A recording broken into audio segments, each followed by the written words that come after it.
Printed these 3 sheets with the same image of the same size, and I'm just gonna fussy cut the portions I will need for my doll's outfit. So this technique is very popular, and it's called paper piecing, and very appropriate for giving realistic clothes to your figures. So this I'm using a very sharp pair of scissors. This is by EK Success, and it is called the cutter bee scissor. I'm really fond of it specifically for fussy cutting. And here I've used 2 pattern papers, and what I'm doing is like one of the checkered ones is going to be the cape kind of a thing which she's wearing, and the other pink is going to be her main dress.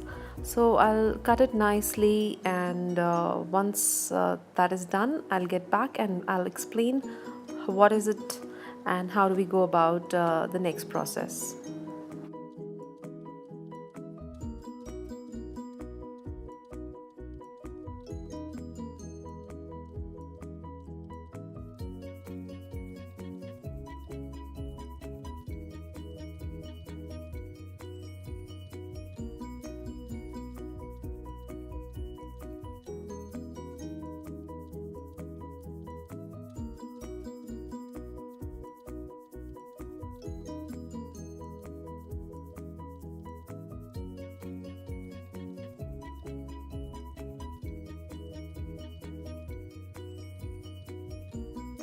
So this is done, and now I'll be sticking it using some glue pen, and this is very quick, and whenever you're free you can just print some stamps on some pattern papers, cut them and mix and match to give your dolls and figures some pretty dresses.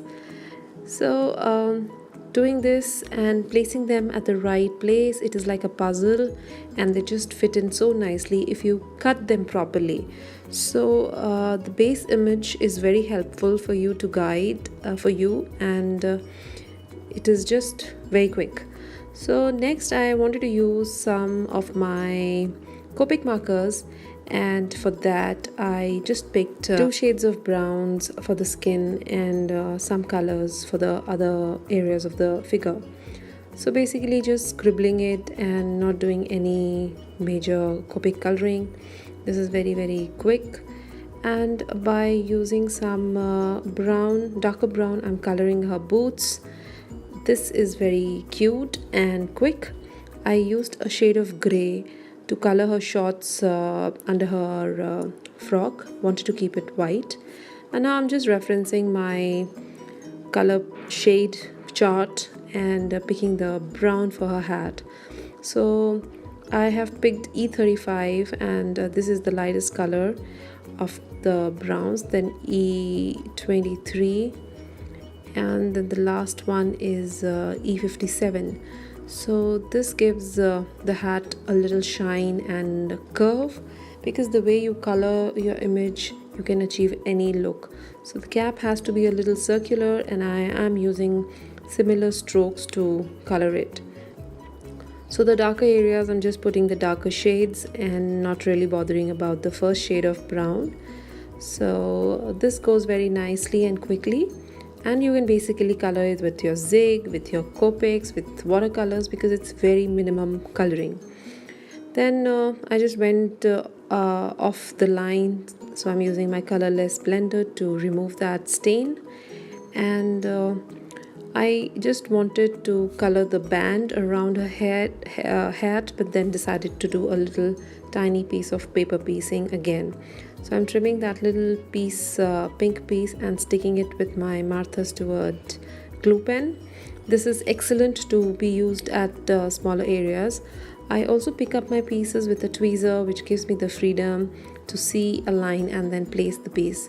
So this is done, and I'll trim it at the right size. I just want to fit this piece inside my standard A2 card. So next I used 3 shades of green and gave the girl some garden, some lawn to stand on, and I've used very vibrant shades of green. Then I also used my black marker to give the piece of land some outline, and I made it thin and thick randomly so as to match the dress and the style of the stamp.